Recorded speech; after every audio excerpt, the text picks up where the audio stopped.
আমাদের পাম্প থেকে তেল থাকে না, খাম্বা থেকে কারেন্ট থাকে না। এরকম জায়গায় জায়গায় খাম্বা ছিল কিন্তু কারেন্ট ছিল না। এখনো জায়গায় জায়গায় পাম্প আছে কিন্তু তেল নাই। তারা নাকি 1572 জন তাদের রাজনৈতিক দলে অ্যাড হয়েছে বা তাদের মহানগর গ্রুপে অ্যাড হয়েছে। আমরা বলবো যে এইসব প্রোপাগান্ডা ছড়ানো বন্ধ করেন, কারণ আপনারা যেসব কথাগুলো বলতেছেন বা যেসব সংবাদ মাধ্যমে ছড়াচ্ছেন 1572 জনকে আপনারা এই করছেন সেটা প্রমাণ দেখান। এখন যদি আমি সেখানে যাই, এখানে যদি কোনো কিছু হয় বা কোনো একটা অস্থিতিশীল পরিস্থিতি সৃষ্টি হয়, সেখানে মনে হয় না যে 600 জন স্টুডেন্ট আসবে। সেখানে আপনারা কীভাবে বলেন যে 1572 জন আপনারা মহানগর কমিটি বা একটা জেলাতে অ্যাড করছেন। আমি এখন রাজনৈতিক দলের নামটা উচ্চারণ করতে চাচ্ছি না বা সেই জেলাটা উচ্চারণ করতে চাচ্ছি না, কিন্তু আমি বলবো যে এইসব প্রোপাগান্ডা ছড়ানো বন্ধ করেন, কারণ সংবাদ মাধ্যমের দ্বারা মানুষ জানতে পারে যে বাংলাদেশে মানে কতটুকু এই যে অনেক রাজনৈতিক দল এখন কিছু সাংবাদিক, সবার কথা বলতেছি না, কিছু সাংবাদিকদের টাকা দিয়ে নিউজ করায় যে আপনারা লিখেন যে 1572 জন আমার রাজনৈতিক দল বা আমার তত্ত্বাবধানে আমার জেলায় আমি নিজে অ্যাড করছি। কিন্তু এইসব আমাদের কাছে প্রমাণ আছে। যদি আপনারা অতিরিক্ত করেন তাহলে সেই প্রমাণগুলো আপনাদের সংবাদ মাধ্যমে দিতে আমরা বাধ্য হব।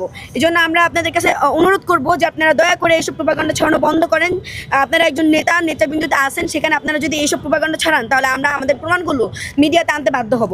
আরেকটা বিষয়, আমাদের জ্বালানি মন্ত্রীকে নিয়ে যা বলতে চাই সেটা হচ্ছে যে উনি যদি ওনার অপরাধতা স্বীকার না করে এবং যদি বারবার এই নিউজ করতে থাকে যে দেশে তেলের সংকট নাই, তাহলে আমরা পরবর্তীতে ধরে নিব দেশে অবশ্যই তেলের সংকট নাই এবং তিনি তেল মজুত করে রাখছেন। এই যে এখন 150 টাকা হয়েছে, হয়তো পরবর্তীতে 250-300 টাকা লিটার হইলে তারপরে উনি তেল ছাড়া শুরু করবেন। আমরা আসলে এটা মেনে নিতে বাধ্য হব। উনি সংসদে বলতে হবে যে হ্যাঁ মাননীয় স্পিকার, আমাদের দেশে তেলের সংকট রয়েছে, এটা ওনাকে মেনে নিতে হবে। যদি না মানে তাহলে সেই সুবাদে আমরা ধরে নিব তেল কোথায় মজুদ আছে এবং কোন জায়গায় মজুদ আছে সেটার জবাব দিতে ওনাকে সংবাদ মাধ্যমে করতে হবে। আরেকটা হচ্ছে যে বিষয়টা, এই যে 44,500 কোটি টাকা, এটা ছোটোখাটো অ্যামাউন্ট না। একটা বাংকার তৈরির জন্য এতটুকু অ্যামাউন্ট উনি ঋণ করে মাত্র 72 দিনে সরকার ঋণ করছে। অথচ বাংলাদেশে এই বাংকারের কথা আমি বাদ রেখে ওনার বাংকারের জন্য যদি 44,500 কোটি টাকা লোন নিয়ে থাকে, তাহলে বাকি যে উন্নয়নগুলো আছে সেটা করতে গেলে তো মনে হয় পুরো দেশে বিক্রি করে ফেলবে। তার দেশে কি উন্নয়ন করবো ওনারা? 2 মাসেই ওনারা 44,500 কোটি টাকা লোন করছে।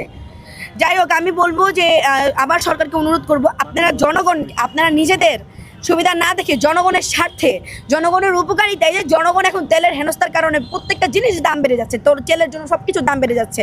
কারেন্ট, এই যে আমি দেখতেছি কি নতুন সরকার হওয়ার পর থেকে কারেন্টের খেলা শুরু হয়ে গেছে।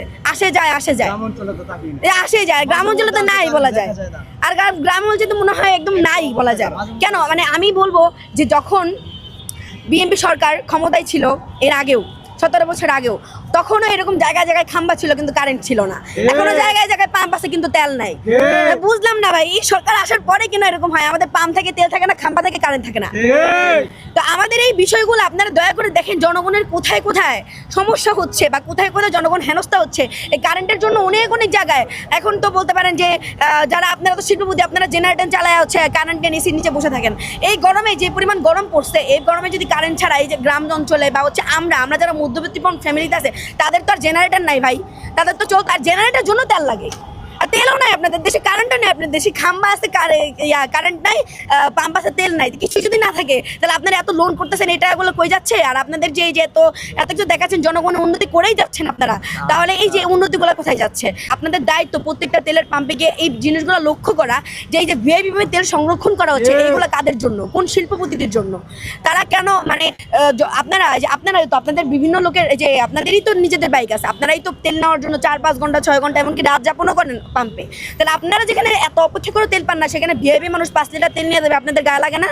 আপনারা তখন নিউজ করবেন, অবশ্যই নিউজ করবেন। তখন আপনাদেরকে আরেকটা জিনিস বলি, এসডিএফ এর পক্ষ থেকে যদি আপনারা কোনো মানে অন্যায়ের বিরুদ্ধে কোনো পোস্ট করলে বা কোনো কিছু জনগণের সামনে তুলে ধরলে কোনো সমস্যার সম্মুখীন হন, এসডিএফ আপনাদের পক্ষে অবশ্যই অবস্থান করবে।